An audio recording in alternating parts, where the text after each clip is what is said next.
First ingredient is 2 parts of this calcinized clay. You can use any size container you want. I'm just using these little pots. I'm going to put another one of those in there, and then the next ingredient coming up.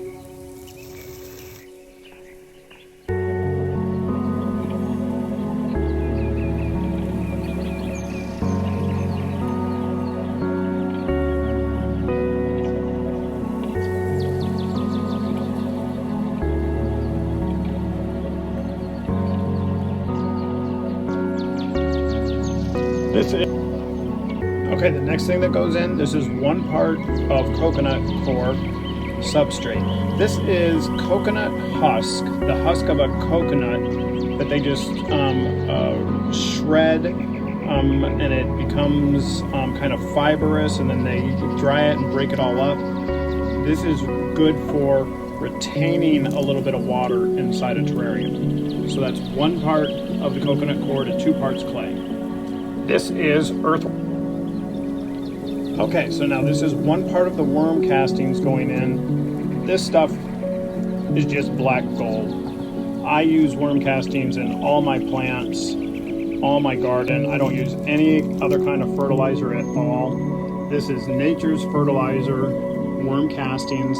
This is the only part of the terrarium substrate that is going to have some nutrients for the plants in there, so it's a really important part, I believe. Okay, you could stop here. I've got 2 parts of the clay, 1 part of the coconut core, 1 part worm castings. I am going to add one more thing here that I really like to make it really airy. And this is black lava rock, all crushed up. And I don't know if you can sort of see it, but these stones actually are full of little holes, and it's just super airy. Water just runs through it, but at the same time it also can retain a little bit of water, but it keeps it real airy in there. So this is the last part.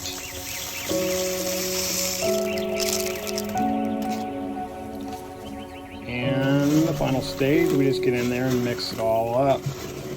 The worm compost, one of the things about it is it has no smell. There's no odor to it like cow manure or other types of manures that you can buy. It has no odor. It's just nice and clean, kind of like really fresh soil. That's it, you guys. That is my new terrarium substrate. It is going to be just fantastic for the plants. They are going to love living in this. Their roots will be able to get through all the chunky parts of the clay and the lava rock. They'll like that. That'll give their roots places to get through. The coconut core and the worm compost will give them a little bit of water retention and nutrients, and they'll just be happy, happy, happy, happy. I'm going to be building my first terrarium with this here in just a little bit, and I'll be showing a post of that as well.